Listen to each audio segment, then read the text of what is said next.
Seguimos en la bitácora, señores. Gracias a usted por acompañarnos y por seguir junto a Vía la Televisión.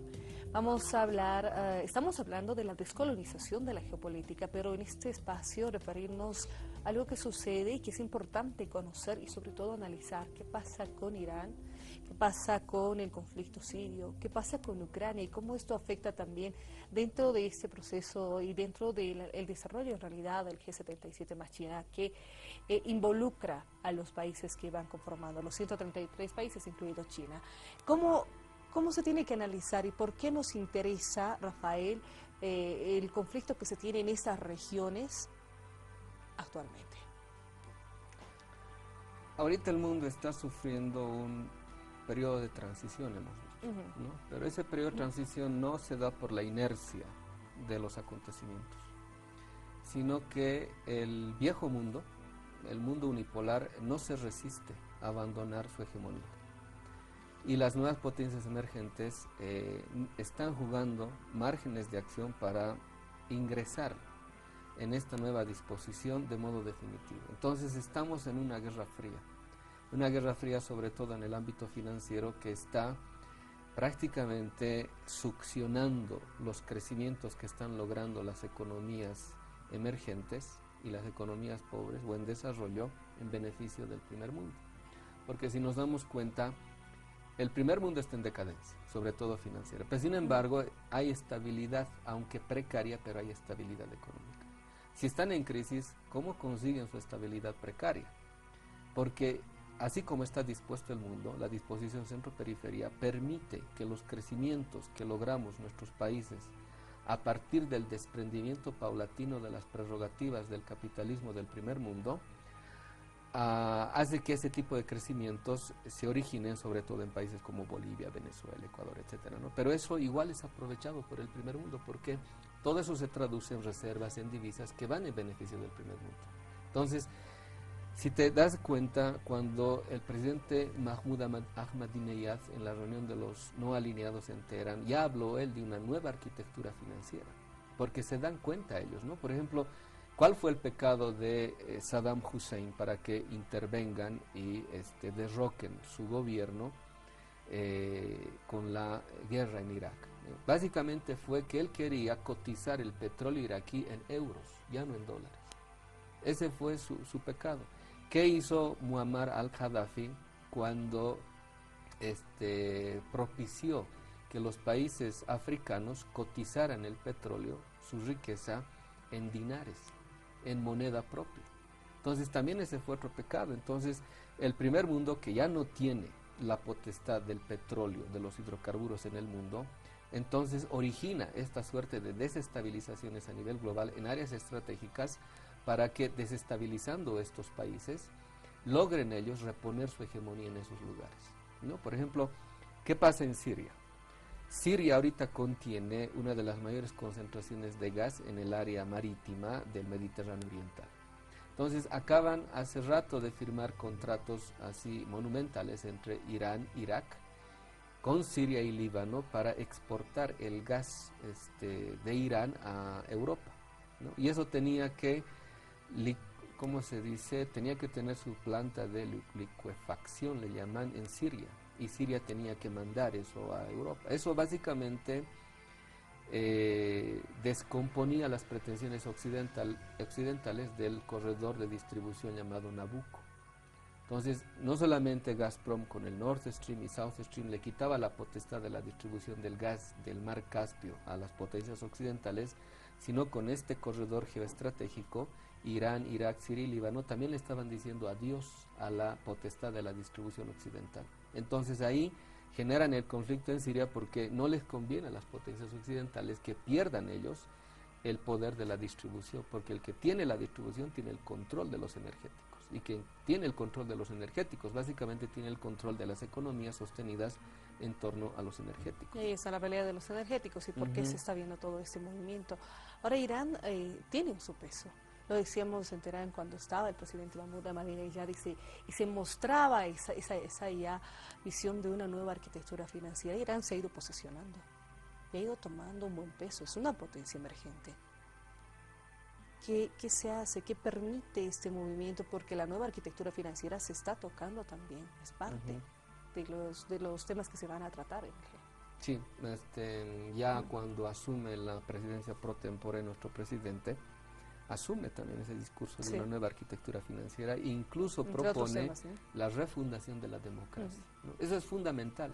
Por eso, ahora ya no puede ser declarativo el G77, tiene que tener un carácter vinculante. Si no es con el primer mundo, por lo menos con los países pobres.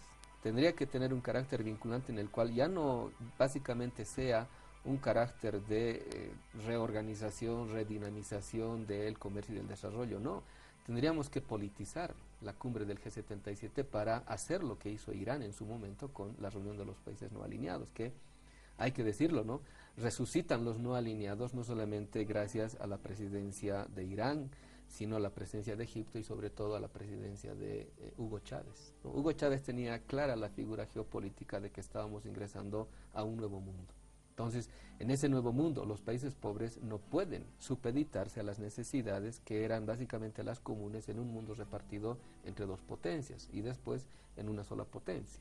Entonces, Irán ahorita tiene no solamente un lugar estratégico a nivel global, sino que no solamente que a partir del gas, del petróleo, sino de su industria nuclear, Irán es un peso considerable en las relaciones internacionales, a tal grado de que pudo revertir la azonada que le estaban haciendo los países europeos y Estados Unidos para subordinar otra vez a Irán, como lo habían logrado cuando pusieron al Shah, cuando derrotaron a Mogadech y después ponen al Shah, y básicamente Irán se convertía en suministrador de energía para la economía del primer mundo. Entonces, ahora que Irán no es eso y que los demás países estaban a un pelo de invadirlo, sobre todo Israel quería o quiere todavía invadir Irán, Irán juega estratégicamente, y juega estratégicamente de tal modo de que consigue cooptar alianzas estratégicas y respaldo internacional en la reunión cumbre de los países no alineados que se celebró en Teherán. Ella ha tenido su peso. Bolivia tendría que hacer eso, porque nosotros necesitamos aliados estratégicos en todos los continentes. Bolivia tendría la capacidad de generar eso, de propiciar ese mismo espacio, de plantear aquello y lograr consolidarse con esa fuerza que se quiere, no solo por ser Bolivia, sino por la forma en la que se está generando el mismo espacio de Latinoamérica, ¿no? Tendría que tener. Estamos ahorita en el momento adecuado, en la coyuntura ideal para que nuestro proceso se convierta no solamente en un proceso al interior de lo que sucede en nuestro país, sino que sea un proceso de irradiación de una alternativa de carácter global. Por eso, Ecuador, Venezuela, Bolivia sobre todo, jalando a la Argentina, a Nicaragua, tendrían que en el G77 estar en condiciones de proponerse, también, ¿no? De proponerse como bloque, como un bloque conjunto, porque todas estas reuniones no se den en el ámbito de la diplomacia abierta, ¿no? La diplomacia abierta, la diplomacia aparente, está bien para los medios de comunicación, ¿no? Para la foto, etcétera, pero lo que sucede en este tipo de cumbres es lo que lo decide la diplomacia secreta. Y la diplomacia secreta es en última instancia la que decide cosas, ¿no? Por ejemplo, van a tener 2 días de reunión. En esos 2 días no se acuerda nada. Los acuerdos vienen antes por los cabildeos, por los lobbies previos que se hace. Es decir, lo único que se hacen en estas cumbres, en los 2 días que en efecto suceden en estas cumbres, son la corroboración de lo que ya se ha acordado.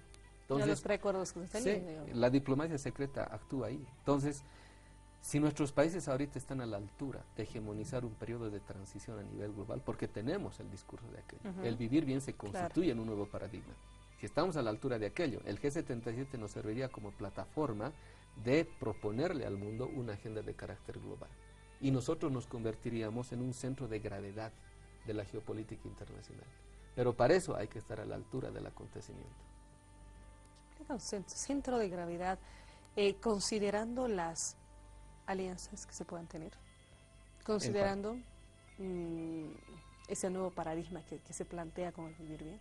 Un centro de gravedad tiene que ver con el hecho de que en un mundo en transición que está hambriento de alternativas, necesitas que las alternativas sean no solamente discurso, sino que en efecto propongan de modo argumentativo cosas fundamentales que la humanidad está persiguiendo y está planteándose. Entonces el discurso boliviano pega en todas partes del mundo porque el mundo es consciente de que no podemos seguir como estamos, en lo económico, en lo político, en lo jurídico, en las relaciones internacionales. No podemos seguir el discurso en decadencia pertinente al mundo occidental. Necesitamos un nuevo discurso. Entonces, Bolivia tiene ese nuevo discurso. El problema es que ese discurso tiene que hacerse carne no solamente en la implementación de políticas acordes al discurso, sino que tiene que jalar alianzas estratégicas. Tiene que convencer al mundo de que el camino que estamos señalando es el más adecuado, es el más pertinente para este periodo de transición global. Entonces, si tienes eso, si tienes el discurso a propósito y hallas los modos para implementar que este discurso se convierta en política internacional, por ejemplo, entonces te ganas. No solamente adeptos, sino seguidores de esto. Porque el mundo sabe, no podemos seguir como estamos, entonces necesita alternativas. ¿De dónde surgen las alternativas? Surgen de procesos como el nuestro que está mostrándole al mundo la contradicción más grave que estamos enfrentando. La contradicción, lo que decía nuestro presidente, la contradicción capital versus vida. Y ahí se ha hablado de toda la propuesta que viene llevando Bolivia ya a nivel internacional, en diferentes eventos, en diferentes formas. Ha mostrado el discurso de esa relación de esa buena relación que se tiene que tener con el planeta, con los derechos de la madre tierra y con ese cambio que se está planteando. Y existe este paradigma, el paradigma y la propuesta, y lo que se plantea en realidad, el vivir bien. Hacemos una última pausa en la bitácora, al instante retornamos con más.